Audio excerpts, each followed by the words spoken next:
Chrysanthe and Amanda rose up from the ashes, grew from darkness.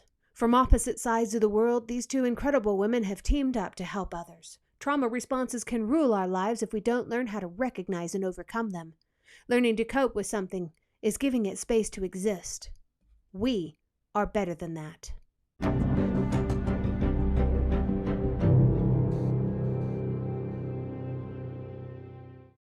Talking about the first of the trauma responses that comes to mind when people think of trauma responses, right? Aggressive behavior. That's a really common thing, isn't it? Particularly those of us who have experienced PTSD know very intimately what aggressive behavior looks like. Absolutely. And there's so many different kinds of aggressive behavior too.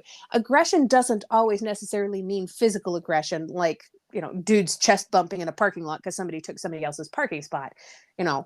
It can be physical, like hitting or kicking or biting or stabbing or sticking somebody with a pencil. I mean, those are very violent forms of aggression. But aggression can also be verbal, such as name calling, yelling, threatening. It can be a relational aggression, which means spreading rumors, excluding people from things, and manipulating relationships. Yeah. And there can be a passive aggressive aggression too, which is skulking, refusing to cooperate with somebody, doing things to sabotage somebody else's life or plans, anything like that. Exactly. Yeah. And if you take it to one step further to the personal, because you were talking about relational, if we think about relationship with ourselves, it's actually stuff like self-sabotage of doing a poor job on purpose, or using self-blame, or even self-injury in some way. Oh, yeah, absolutely. I mean, there's a lot of psychological factors that go into it. There's a lot. I mean, it's great for coping with difficult emotions like anger or frustration or being afraid. Um, but it can also be a way of asserting dominance or over you, over somebody else, over a situation. It's kind of this grasping at straws moment. You're using this aggression to either alienate people because you're afraid, or you're trying to control something or someone. Mm, mm. Yeah. It would be good to try and understand, for listeners, where this aggressive behaviour comes from. Do you want to talk a little bit about that? How it sort of comes about Oh, as part of yeah. the fight-flight response? So there's a lot of different factors that can go into it. One of them is biological factors. So some people are more likely to behave aggressively because of their genes or their brain chemistry, but also because of growing up in a household where somebody is exerting aggressive behaviors, such as a narcissistic father or an abusive mother. Now, those people often use aggression to kind of control the situation. When somebody grows up around this, they can develop these same traits. It's the same thing for environmental factors. Observation and experience doesn't always have to come from a household, or it can be from a romantic relationship in the adult life too. Exactly. So, yeah, so you've talked a lot there about, I suppose, the effects of modelling or conditioning within an interpersonal kind of relationship, whether that's with family or a partner or whatever. So it's something that we learn very much so in terms of how we observe, we imitate, and it becomes part of our own natural behaviour pattern. And that's largely because we haven't been taught the skills of emotional self-regulation. Would you? Yeah, that's a really good way of kind of summing that up. There's so much dysfunction in the world. And when children are growing up in a dysfunctional home and they don't have that role model to understand how ladies and gentlemen should act, they don't ever learn how to emulate these things. Mm. They don't know how to not have this aggressive behavior. You know, people always say you can be a product of your environment or you can grow beyond your environment. But if you don't have any kind of influence in your environment outside of what it is that you're witnessing every single day, the chances of being able to move beyond that and not become a product of your environment are very, very slim. It's a challenge to try to break these cycles, to come out of that kind of a home into having any kind of a normal relationship without having extensive therapy and background work and working through these trauma reactions like this.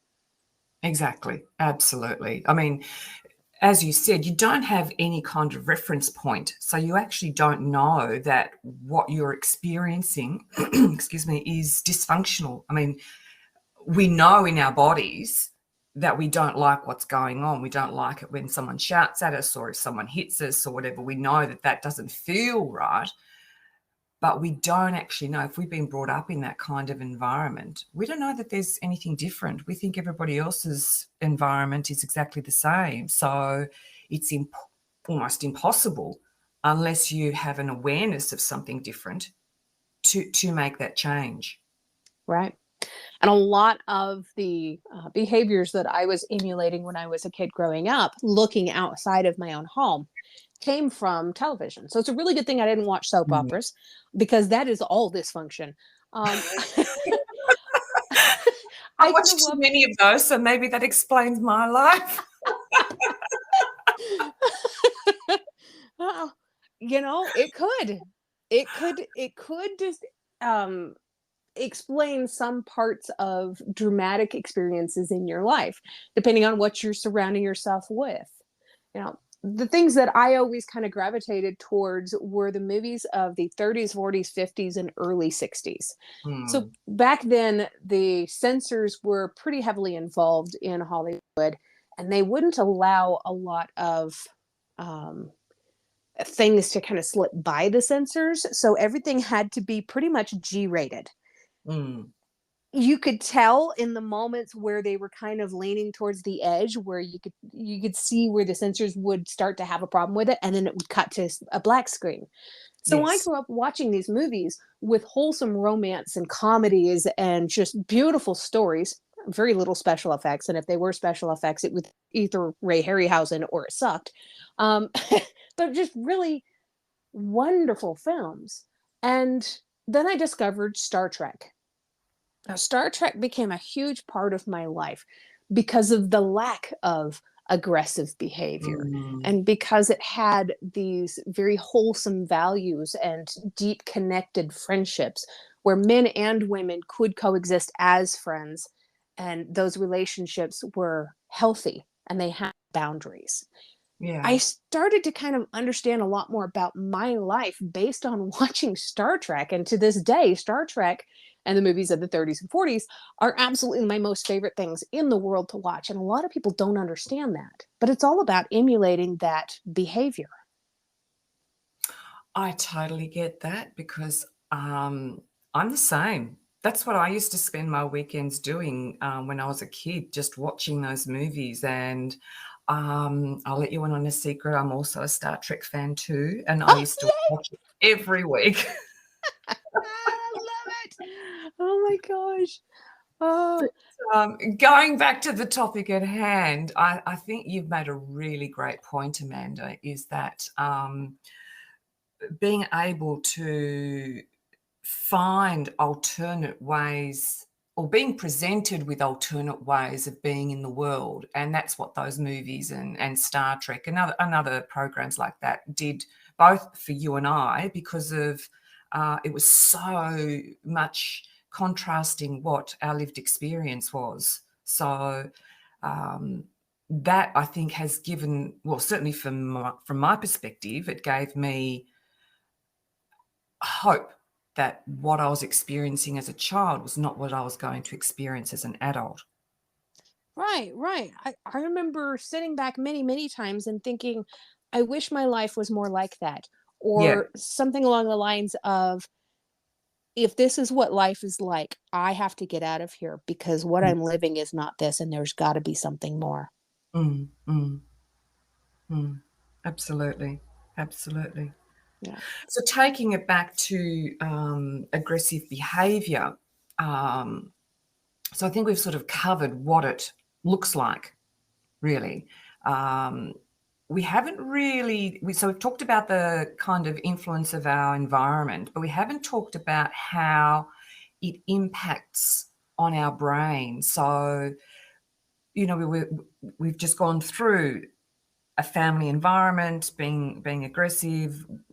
It actually impacts on our neural pathways in our brain. And Oh. it impacts also on the primitive brain, as it's called, which is called the amygdala. It's a part of the brain that is stimulated during that fight-flight response.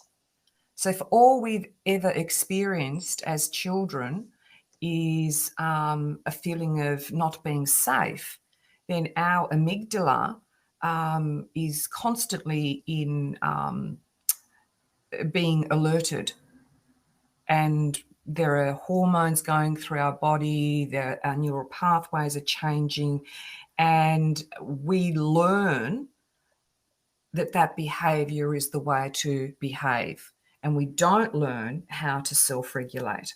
So I think a lot of aggressive behavior, particularly in people with PTSD or who've have experienced extreme trauma that has been violent, there's a twofold reason why they exhibit those aggressive behaviours. It's become part of their learnt behaviour, but also there's a physiological aspect to it as well. Wow. See, you're bringing up stuff I didn't even know. I'm going Isn't to that need to reference this when I talk to people in the future. there's a lot of research that's been done on the fight-flight response and the impact on the brain and how that then influences our the way we see the world, the way that we interact with the world. So even like I like to think that, now I can self-regulate, that if I'm angry, I'm not going to automatically go into a aggressive behavior, but sometimes I do. And I think, whoa, where did that come from? And then Yeah. I lean into my inner wisdom and realize that, yeah, actually, this is something that's just become like an automatic response, almost instinctive. It's like a trigger. Someone does something and I'm triggered, and I just revert back to that behavior. And then, of course, I go through the myriad of guilt and shame feelings.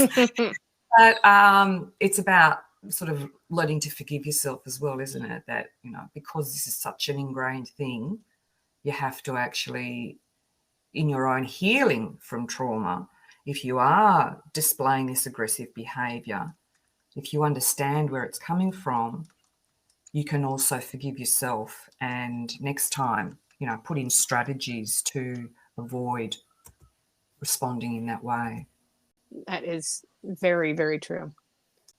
When we deal with our own aggression, we can be really bitter, we can be entitled, envious, angry, and we project all of this stuff on somebody who's completely unsuspecting. Yeah. You know, we can only hope that the people who love us don't take it personally, because it's not personal coming from us. We might even think in that moment that it is personal coming from Mm, us, but mm, it's mm. not. But who can blame them if they do take it personally? Can you think of any friends that you've or family that you've lost connection with because of aggressive behavior? I can Yeah. think of a few dozen right Do off the you top of my mean head. aggressive behavior towards you or aggressive behavior towards them? Yes. Which one? Either way. Either way. Think about it in terms of you having an aggressive behavior because of a trauma reaction. Gosh, you've just thrown me now. I will start. Yeah, how Um, about you start? That's a good idea. I had a friend of mine who had been there for me many times over the years. Mhm. And she did or said something that offended me and it upset me. And because of my aggressive behavior, not only did I drive her away, but I drove her out of the state. At the time, I was living in California. My Wow. behavior was so overboard that she felt so bullied and harassed. Other people were starting to bully and harass her because I shared what she had said or done to me. And that aggressive behavior, not just from me, but compounded because of the things I told other people, the spreading rumors, drove her completely out of state. She lost her job, packed up her car, and moved 1,000 miles away. And she had Wow. been at one time my only friend. Oh my goodness. That's devastating for both of you. Yeah. That's the first one that comes to mind. That was absolutely a trauma reaction on my part, and I have to own that. Mm. You know, I mean, here I am. I've learned all this stuff about trauma now, but that doesn't mean that I've always known all this stuff about It's, trauma, and by no means does it mean that I've always been a saint. I'm certainly not a yeah. saint even now. I Yeah. still have these moments of aggression. Thing will scare me, and I will yell or Mm-hmm. scream. And the only argument my husband and I have ever had, he did or said something that scared me. And when it Mm. scared me, I reacted very poorly, and I Mm-hmm. snapped and screamed at him. And we didn't talk to each other for a little while because I needed to calm down. He needed to calm down. Neither Mm. wanted us to wanted to say anything that we would regret because Mm-hmm. we both know what can happen in that moment. Absolutely. Yeah. Yeah. No, look, I know that I have experienced things where I've been aggressive or the other person has been aggressive and it's impacted on the relationship. I just can't think of anything right this moment. I'm so sorry. No, you're good. You might come up with something later on too. I But might. and if you come up with it after the episode, that would be something for you to reflect on also. Indeed. So, Indeed. but Yeah. aggression can have so many different purposes. It's that's actually why our brains make use of it after the traumatic event. Anyone can feel aggressive on occasion. It doesn't have to be a trauma survivor exhibiting these signs of aggression. But when that aggression becomes extreme, it might be a trauma response. I also think it's really important to add in here that that trauma response is there to keep us safe. Yes. That is why we behave in that way, because for some reason, something has happened, something has triggered us, and we feel unsafe. And so basically, that aggressive behavior response is a way of saying to the person around us, back off, Right. back off. Right. Yeah. It serves to protect us from showing vulnerabilities that people can take advantage of. And if we feel in the moment that somebody can or will see those vulnerabilities and they're attempting to exploit it, that can absolutely trigger this aggression immediately. Mm, mm. Yeah, Yeah. definitely. Definitely. One thing for me, now that we're thinking about it, is road rage. My daughter Yes. tells me, "Mum, you and your road rage, just stop it." And you're about to do what now? You're about to go on a road trip here soon? I know. Yeah, it was really interesting. Yesterday, I was driving along the highway, and it was a two-lane highway, and right off the highway, you call them gas stations, we call them petrol stations here in Australia, and a car was coming out, and I just stayed in the lane that I was in, which is the left-hand lane, and he was coming into the left-hand lane, and he started yelling at me and, threw his fist up at me, and as if to say, "You shouldn't be in this lane. You need to be in the next lane so I can get in that lane." And I wasn't breaking the law. I was doing my thing, and he just became really aggressive towards me, and then my response Excuse to me? that was, well, I could use a few expletives here, but I won't. And then I deliberately went slow. In an 80 zone, and I did 60. And I thought, well, if you're going to road rage at me, man, I am going to pay you back. And so, I mean, that's just me being aggressive, and that going into that, you know, Kind of a primitive. passive aggressive. Yeah, Yeah. yeah, Yeah, absolutely. And it's so common. He was threatening you. He threw yeah, his fist up in the air. That is a physical aggression that he used to trigger an act of aggression in you. exactly, Yeah. I exactly. mean, and in your brain, you knew that he was all the way over there in his car. He could not lift his fist and hit you from that far away, but that No, does not stop your brain from reacting to that threat. no. And that's it. And I think that's the important thing for our listeners to understand, Amanda, that it is just, it's an automatic, innate response. It's not something that we actually think about. It's not in our frontal cortex, the front part of our brain, which is the thinking part. It's deep in that primitive part. And, we don't have that control immediately. And then, as I was driving, I was thinking, oh, for goodness sake, Chrysanthe, you're overreacting.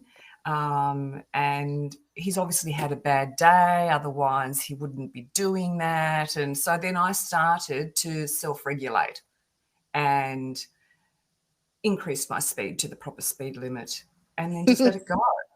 It's super healthy to do that too. You recognized what was happening. You didn't go and try and chase him off the freeway and threaten to kick his butt. I could have done. But you let it go. I did. And that is so important. I mean, one of the things that we talk about on this podcast is the long-term consequences. So prolonged aggression can begin to alter our personalities. Mm-hmm. It turns us into bitter, angry, hateful people, and that's not who we are. Then we start to seek out ways to hurt other people just to keep them away from discovering our vulnerabilities. In that case that you shared, you slowed down to kind of offend him more, to really truly upset him, to keep him from messing with you more. Mm-hmm. Right? Exactly. So allowing aggressive behaviors to continue can create these new pathways that cause our brain this as normal behavior, and it becomes easier and easier to be aggressive with time. Exactly. It can actually escalate into greater acts of violence and aggression too. Yeah. You can start out that person who is screaming that somebody needs to move off the roadway, and then fast forward a couple of years, you may be that same guy who now goes home and takes his anger out on his wife. So it's important to address that aggressive behavior and recognize it for what it is, so that you can start to do exactly what you did and go back to your normal speed limit. Exactly. I think also I would like to add in here, like you were talking about the long-term consequences on our relationships and our relationship with ourselves. I think it's also really important for listeners to understand that ongoing aggression like this impacts on our bodies and can lead to, chronic diseases, because our autonomic nervous system is on overdrive, and hormones like adrenaline and cortisol are just surging through our bodies all the time if we are in constant high alert with aggressive behavior. And that kind of hormonal response actually breaks down our immune system, and we're susceptible to various chronic illnesses, heart attacks, all sorts of things. So trauma and the aggressive behavior that comes with trauma is actually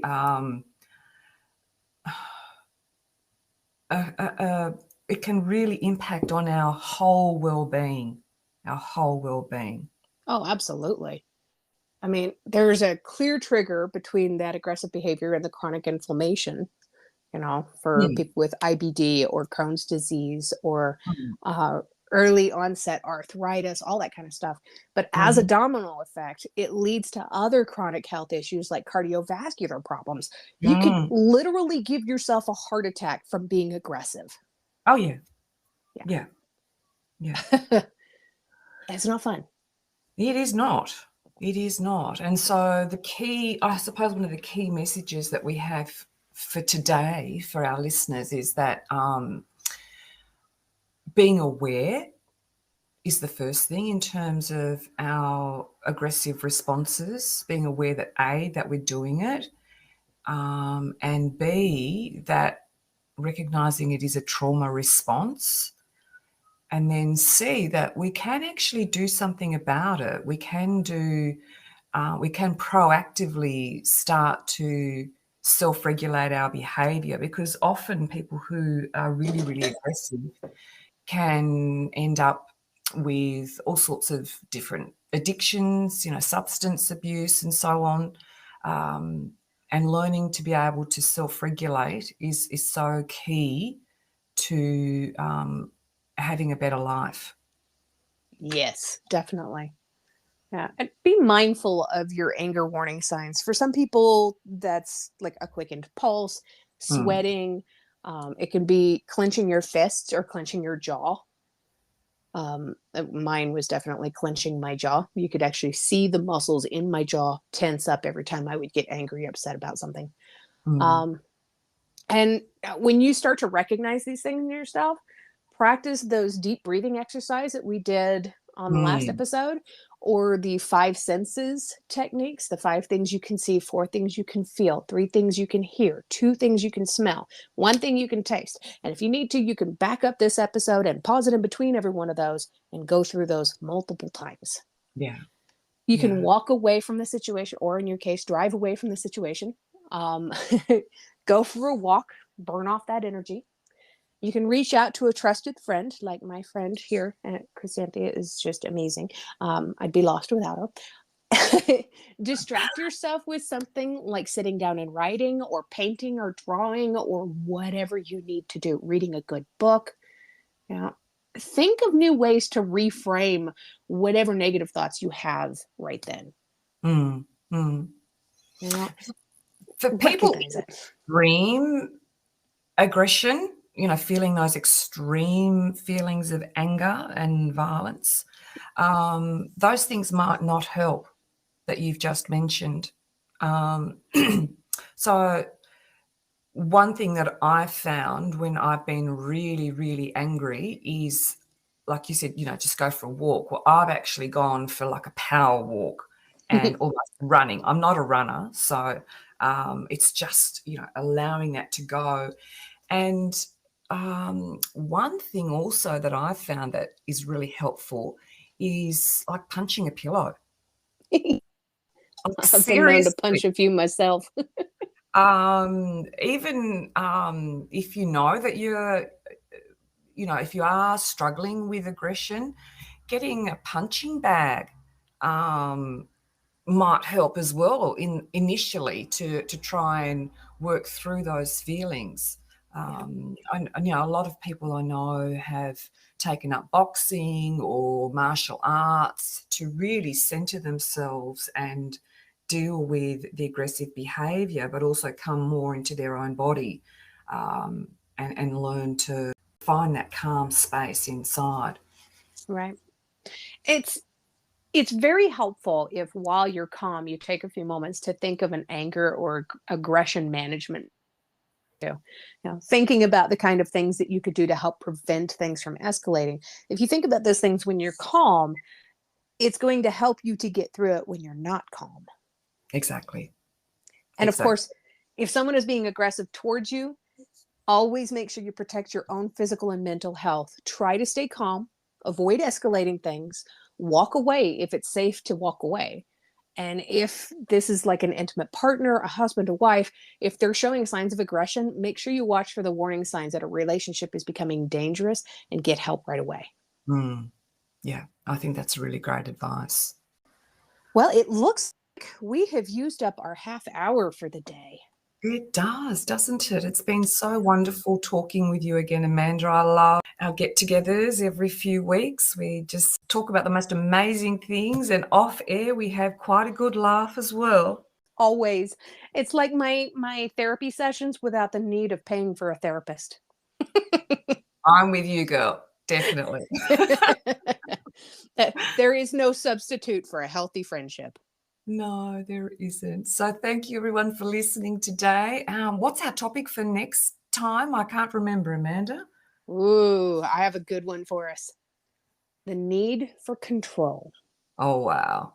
Yep. I can talk to the cows come home on that one. Well, good, because we got a whole new half hour to fill up next time. Oh, dear. Well, that's wonderful. Thanks so much, Amanda. And thank you, everyone, for listening. And we'll talk soon. Bye for now. Bye.